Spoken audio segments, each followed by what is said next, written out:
दोस्तों, आज के दौर में अधिकतर लोग अपने जीवन से असंतुष्ट हैं। उन्हें लगता है कि मैं ही गरीब क्यों हूँ, मैं ही दूसरों से कमजोर क्यों हूँ। उन्हें अपने आप में दूसरों के मुकाबले कमी लगती है।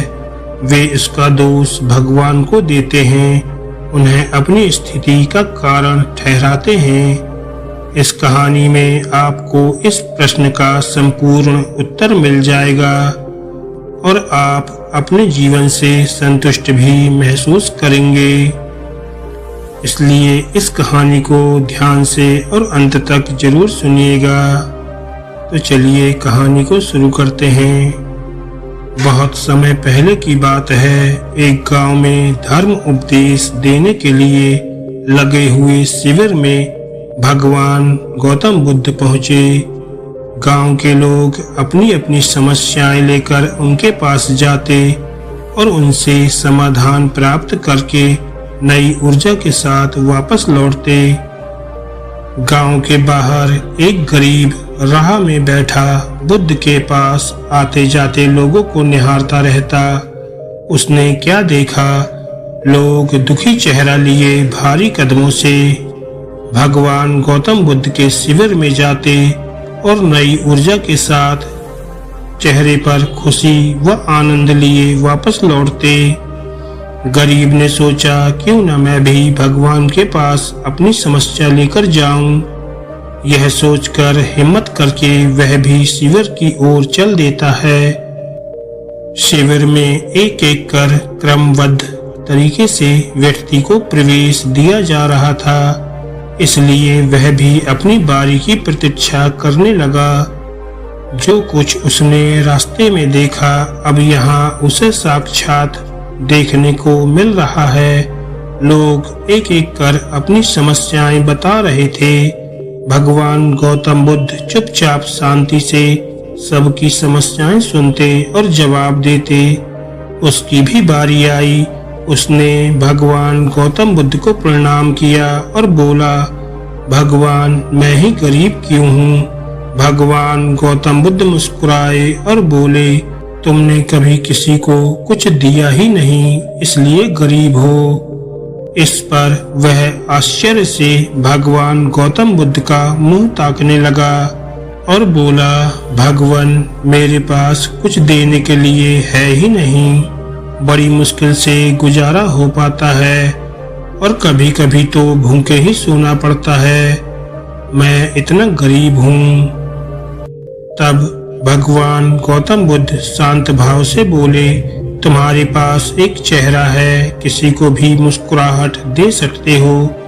तुम्हारे पास मुंह है, किसी को भी प्रशंसा भरे कुछ शब्द दे सकते हो। जो हाथ तुम्हारे पास हैं, किसी की भी मदद कर सकते हो।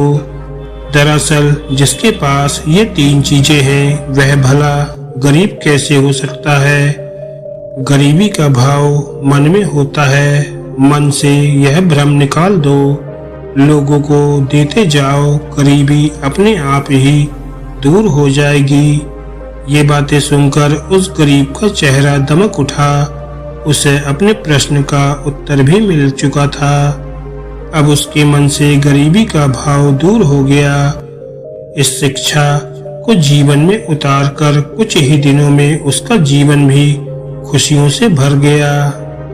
जीवन की सीख, मंदिर में भी लोग जाते हैं तो कुछ न कुछ मांगते रहते हैं और जीवन भर घुट घुट कर रो रो कर समय बिता देते हैं। वे ईश्वर की कृपाओं को कभी समझे ही नहीं, जीवन की महत्वता को कभी जाना ही नहीं।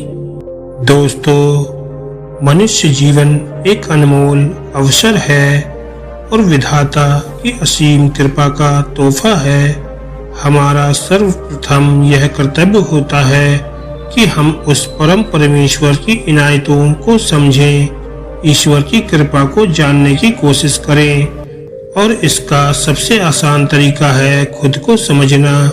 हमारा अस्तित्व क्या है, हमारा लक्ष्य क्या है, हमारे क्या कर्म हैं। इन सभी बातों को जानकर आज हम यह पूर्णतः समझ चुके हैं कि हमारे पास ईश्वर की दी हुई वो अनमोल तोहफे हैं जिनसे आज मानव नई नई उपलब्धियों को पा रहा है, असीम ऊंचाइयों को छू रहा है। बस जरूरत है तो सही मार्गदर्शन की, जो कि आज से हम इन बातों को अपने जीवन में उतारने की कोशिश करें। आपको बस ये करना है, हर रोज अपनी एक कमी को दूर करो, चाहे वह आपका गुस्सा हो या फिर नकारात्मक विचार। जब भी कुछ सोचो तो अच्छा सोचो। अगर कुछ करने का सोचा है तो तब तक उसके पीछे लगे रहो जब तक कि वह काम हो नहीं जाता। अपने सुझाव और सवाल हमें कमेंट के माध्यम से जरूर बताएं और ऐसी ही मोटिवेशनल और इंस्पायरेशनल कहानियों को सुनने के लिए हमारे चैनल को सब्सक्राइब करना ना भूलें। धन्यवाद दोस्तों।